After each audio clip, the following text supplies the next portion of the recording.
훅 인터뷰. 모두를 위한, 모두를 향한, 모두의 궁금증 훅 인터뷰. 한미 정상회담에서 국내 4대 기업들이 44조 원을 미국에 투자하겠다고 발표했습니다. 그러자 안철수 국민의당 대표, 대기업의 피 같은 44조 요란한 빈수레와 바꿨다 이렇게 얘기했고요. 국민의힘에서는 44조 원 현금 주고 어음 받았다 이렇게 얘기합니다. 중앙일보에서는 이렇게 보도합니다. 44조 대미 투자에 가슴이 아린다. 너무 가슴이 아픈 기사가 나왔어요. 가슴이 너무 아파하더라고요. 이런 반응 내놓는데 과연 그들의 말대로 44조 원 대미 투자가, 그 투자가 현대판 조공일까요? 팩트 체크해 보겠습니다. 박상인 서울대 행정대학원 교수, 안녕하세요. 네, 안녕하세요.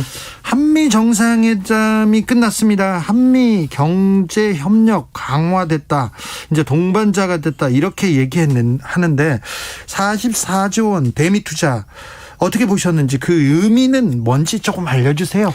네, 사실 이번 한미 정상회담은 바이든 대통령 취임 이후로 양국 정상이 처음으로 대면으로 만난 자리입니다. 네. 가장 사실 중요한 이슈는 대중국, 대북한 정책 교류에 있었다 이렇게 생각이 되고요. 그런데 한미 정상회담은 항상 그렇죠. 그렇죠. 특히 이번에는 새 정부가 들어왔기 때문에 또 그동안에 이견이 있다는 이야기가 많이 있었죠. 그렇기 때문에 그 조율하는 게 굉장히 중요했었는데, 조율하는 측면에서 어느 정도 합의들이 있었다는, 저는 오히려 그게 성과가 아닌가라는 생각이 들고요. 트럼프 행정부 이후로 바이든 행정부도 여전히 중국에 대한 경제적, 그다음 첨단 기술에 대한 봉쇄 정책을 쓰고 있고요. 또 미국 내로 자국 기업뿐만이 아니고 외국 기업들이 투자하도록 상당한 압박을 주고 있습니다. 그래서 이번에 44조 원 한국 기업들이 투자하게 결정된 것도 사실은 그 바이든 행정부 이후에 지속적인 압박, 투자 압박을 대통령 방미 기간에 투자하는 형식으로 발표를 했다, 이렇게 보는 것이 맞을 것 같습니다. 아, 그래요? 44조 원을 조공이다 이렇게 얘기하는 사람들도 있습니다. 미국 대통령도 감사하다고 3번이나 얘기하는 걸 보면 미국이 이기는 장사를 한 겁니까? 남는 장사를 한 겁니까?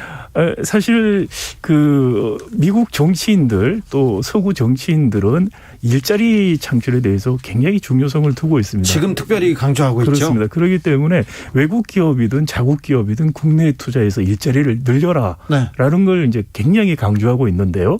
44조 원을 한국 기업들이 투자를 한다고 하니 그 자체로도 일자리가 늘고 내수에 도움이 된다고 생각할 수 있고요. 또 이걸 지렛대로 해서 다른 나라들도, 한국도 이러니 너희들도 빨리 투자하라, 이렇게 할 수 있는 것이죠. 당연히 바이든 대통령 좋아할 수밖에 없는 것이고요.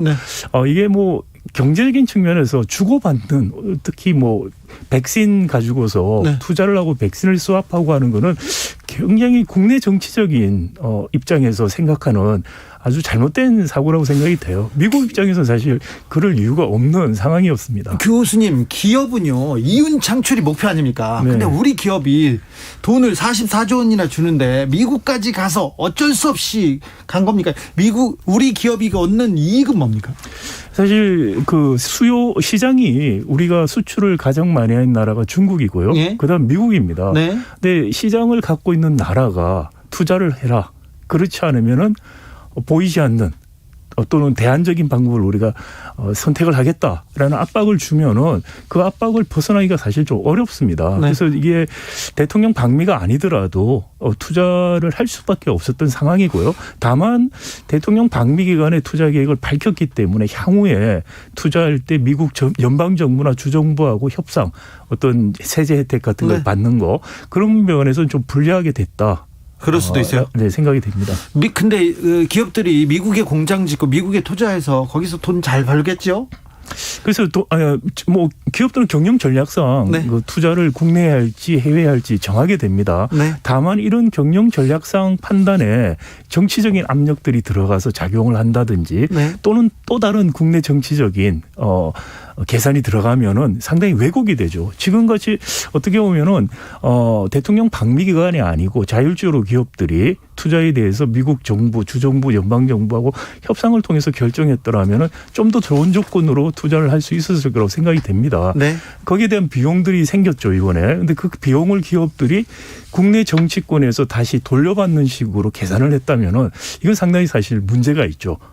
예를 들어서 규제 완화를 통해서 실익을 챙긴다라든지 네. 삼성 같은 경우에 이재용 부회장 사면 또 카드로 이걸 사용할 수 있다. 이러면 이건 어떻게 국민 경제적인 측면에서는 두 번 손해를 보는 겁니다. 우리 기업이 불리한 조건으로 투자하는 것도 결국은 국민 경제에 손해가 되고요. 예. 그 손해를 국내에서 다른 식으로 메우려고 한다면 또 다른 국민 경제 손해를 끼치는 것이죠. 대통령이 미국에 가자마자 이재용 삼성전자 부회장 사면론이 미국발로 이렇게 나오던데 미국 재계에서 이재용 부회장 풀어줘라 이렇게 얘기합니까? 그거는 잘못된 이야기고요. 미국 재계가 아니고 암참이라고 해서 미국에 있는 주한 미 상공인들의 모임에서 이야기를 한 겁니다. 남대문에 빌딩 있는. 네, 맞습니다. 그런데 암참이라는 데가 회원사들은 많이 있는데 사실 암참 조직이 실제로 어떻게 운영되고 성명을 낼 때 회원사들의 이른바 컨센서스로 하는 건지 거기 있는 몇 분들이 하는 건지 네. 좀 불분명하고요. 암참은 그동안에 사실 죄송합니다. 정경련을 네. 대신해서 재계 입장을 마치 외국의 입장인 것처럼 네. 대변하는 악역들 또 나쁜 일들을 한 예가 네. 많이 있습니다. 그 전에도 계속 사면 요구했었어요. 네, 그렇기도 했었고 이재용 부회장 실형이 선고됐을 때 미국이라면 그렇지 않았을 것이라는 사실 근거 없는 주장도 하기도 했습니다. 네.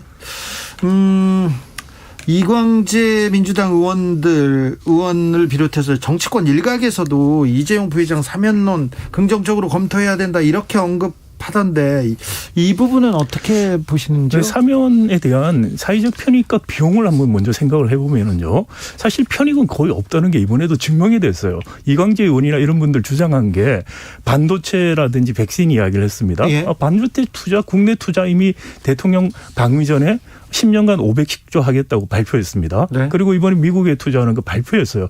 대규모 투자 이재용 부회장 감옥에 있는 상황에서 순조롭게 다 됐습니다. 네. 그리고 과거 1년 감옥에 있었을 때 삼성전자 사상 가장 큰 M&A였던 하만을 인수했었습니다. 네. 그런 걸 보면은 사실 이재용 부회장이 감옥에 있어서 반도체 부분에서 투자가 안 된다. 실질적으로 그렇지 않다는 게 입증이 됐고요. 네. 그다음 백신 문제도 역시 이번에 백신 스왑이라는 것이 미국에서 들어줄 수 없는 조건이었다는 것이 입증이 됐어요. 이재용 부회장이 사면이 되고 안 되고 상관이 없이 백신이나 반도체 투자 문제는 가고 있고 그렇게 간다. 그렇기 때문에 사실 사회적 편익이 없는 주장이었고요. 비용은 굉장히 크죠. 우리 법의 지배라는 게 무너집니다.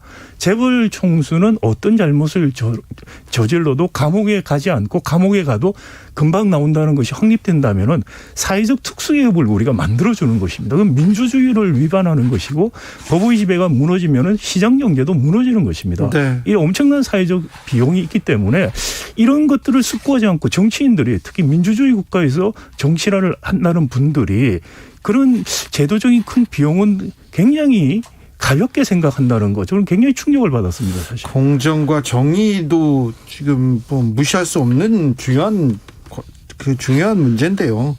그럼 이광재 의원이 좀 잘못한 건가요? 저는 이광재 의원이 그런 말씀을 하면서 대통령을 나오겠다고 이야기하는 걸 듣고 사실 개인적으로 굉장히 충격을 받았고요. 그 정도의 나이에 저하고 사실 비슷한 연령이신데 사고가 그렇다면은 저는 정계를 은퇴하는 게 맞다고 생각합니다. 정계 은퇴까지요? 네, 대통령이 나올 게 아니고 조용히 정계 은퇴하는 것이 본인이 할 도리다라고 생각이 됩니다. 그래도 이광재 의원한테 삼성 장학생이다 이렇게 얘기한 건 좀 심한 거 아닙니까, 교수님? 뭐 근거가 제가 없는 건 아니고요. 개인적으로 뭐 제가 들은 바가 있습니다, 네. 사실. 예. 아무튼 어제 제가 야구 기자를 만났는데요. 네. 총수가 감옥에 갔는데 삼성 라이온즈 야구단도 잘한다고 걱정이 없다고 얘기를 하는 걸 들었습니다. 자, 백신 접종이 지금 계속 계획대로 되고 있습니다. 선진국에서도 백신 접종으로 코로나에서 벗어나려고 지금 노력하고 있는 것 같고요. 집단 면역이 곧 형성될 것 같습니다. 경제는 회복 국면으로 갈 것 같은데, 자, 우리 경제, 우리는 그래도 K방역 방역 잘 하고 있지 않습니까? 백신 맞고 이제 우리 경제 상황은 어떻게 될 것 같습니까? 글쎄, 이거 뭐 우리 경제는 사실 수출하고 내수 수요 부분이 달려 있는데요. 네. 미국이라든지 유럽 이런 나라들이 빨리 회복하면은 사실 수출이 좋아질 겁니다. 근데 네. 우리는 상대적으로 지금 백신이라든지 집단 면역이 좀 늦어지고 있기 때문에 내수는 상대적으로 회복이 늦어질 거라는 것이죠. 예. 이른바 코로나 때 또 코로나 이후에 K자형 회복 이게 이제 실제 일어날 가능성이 크다. 즉 양극화 문제는 한국 같은 경우에 훨씬 더 심각해질 가능성이 크다. 양극화. 여기에 사실 대비할 코로나19의 이후는 사실 양극화에 대한 대비가 가장 중요하다라고 생각이 됩니다. 그렇죠. 아까 금리 인상 문제도 제가 조금 주목하긴 했는데 빈부격차를 해소를 위한 대책이 계속 나와야 되는데 코로나 이후에 불평등은 계속 더해지는 것 같습니다. 부자들은 계속 감세하고 각종 혜택을 주는데 가난한 사람들은 계속 좀 어려운데요. 우리 정부가 남은 1년 동안 어떤 부분에 어떤 경제 정책에 집중해야 된다고 보십니까? 말씀드린 것처럼 양극화 문제가 중요하고요. 또 아울러 이 부동산이라든지 가계부채도 양극화하고 사실 관련이 있습니다. 지금 금리 말씀 언뜻 하셨는데 네. 앞으로 금리 부분 불안정성이 높죠. 근데 네. 우리 가계부채 굉장히 높고요. 네. 근데 가계부채 중에서도 가계대출 쪽도 많지만 기타 대출이 굉장히 큽니다. 그게 보통 자영업자라든지 네. 또 요즘 젊은 분들이 코인이나 주식에 투자하면서 대출을 많이 늘려서 일어난 부분들입니다. 이게 관리가 잘 안 되면은 사실 양극화도 더 심화될 뿐만이 아니고 망하는 사람들 많을 거예요. 굉장히 큰 사회적 문제가 일어날 수 있다. 이 부분들을 잘 봐야 된다라고 생각이 됩니다. 부동산 문제는 어떻게 풀어야 됩니까? 지금 계속해서 양도세 완화 계속 나오는 목소리가 이것도 부자들을 위해서 지금 정책이 나오는 거 아닌가 이런 생각도 해봅니다. 네, 부동산 정책에서 가장 중요한 건 전 신뢰라고 생각합니다. 정책의 일관성과 신뢰가 없으면 왜냐하면요 부동산 정책의 효과는 장기적으로 나타납니다. 단기적인 게 아니기 때문에. 그런데 교수님, 네. 이 정권의 부동산 정책이 국민들한테 신뢰를 잃은 거 아닙니까? 신뢰를 잃었다고 저는 생각되고요. 지금 같은 행태가 여당의 행태와 정부의 행태가 조금 있는 신뢰마저 더 잃게 만들고 있다. 참 안타깝고요. 지금 남은 1년 동안에는 지금까지 발표한 정책을 기본적으로 추진하되 예를 들어서 강남에 오래전에 아파트를 사서 지금 실제 소득은 없지만 종부세라든지 보유세 많이 내야 되는 분들 어려운 분들 계십니다. 네. 그런 분들에 대해서는 과세 이연을 해준다라든지 이런 보완 정책이 필요하고요. 부동산 필요합니까 그거는? 네, 그건 좀 뭐 필요하다고 생각이 듭니다. 그런데 부동산 정책 전반적인 어떤 설계는 사실 대선 국면에서 후보들이 그런 아이디어를 내서 국민들에게 검증을 받아야 된다고 생각합니다. 아, 네. 양극화 해소 계속 얘기하셨는데 양극화 해소를 위해서 정부가 좀 더 적극적인 재정 정책 펼쳐야 할까요? 재정 정책도 그렇고 지금 우리 보면은 재정 정책하고 금융 정책 두 가지로 대응을 했는데 네. 제가 최근에 연구를 해보니 우리가 평균적으로 재정 정책보다 금융 정책에 훨씬 더 많은 비중을 두고 있습니다. 다른 나라하고 비교하면. 그래서 이 자영업자라든지 좀 어려운 분들에 대해서도 금융 정책을 더 많이 썼어요. 그러다 보니 금융 부실 문제가 더 생기고 네. 또 더 어려워지는 문제가 생기기 때문에 이런 부분들을 재정으로 보완하는 걸로 전환하는 것이 일단 우선 필요해 보이고요. 그리고 이제 고용보험 문제라든지 이런 이야기들 계속 나오는데 그거 실질적으로 재정이 뒷받침이 안 되는 계획만 있는 게 많습니다. 그런 부분이 실질적으로 뒷받침될 수 있는 재정 지원도 필요하고요. 재정을 이렇게 쓰자면은 국가 부채라든지 재정 건전성 이야기하시는 분들, 특히 보수적인 분들 하십니다. 정말 그게 걱정되면 세금을 더 걷자고 이야기를 해야 됩니다. 그런데 보면은 역대급 이익을 내고 있는 삼성전자라든지 하이닉스 세금 깎아주자는 데는 여야 정치인 할 거 없이 관료까지 재정 건전성에 그렇게 목을 매는 관료들까지 나서서 세금 깎아주자고 하는 것은 거긴 돈 많이 벌고 있지 않습니까? 글쎄, 그러니까 아이러니죠. 그런 데서 오히려 세금을 더 걷어서 재정적으로 어려운 분들을 도와줄 수 있는 걸 써야지 재정 건전성도 유지하고 양극화도 막을 수 있는 것이죠. 그렇죠. 그런데 보수 언론 오늘도 반기업 정책 대신에 기업 지원 나서야 된다 이렇게 기사는 계속 쓰고요. 정치인들도요 이런 목소리는 내요. 그런데 2030들 정책적으로 경제적으로 좀 도와주자 이런 목소리는 좀 안 나옵니다. 2030들 도와주는 것도 중요하지만 더 큰 거는요. 네. 물고기를 주는 것보다 물고기 잡는 방법을 가르쳐주는 게 중요하죠.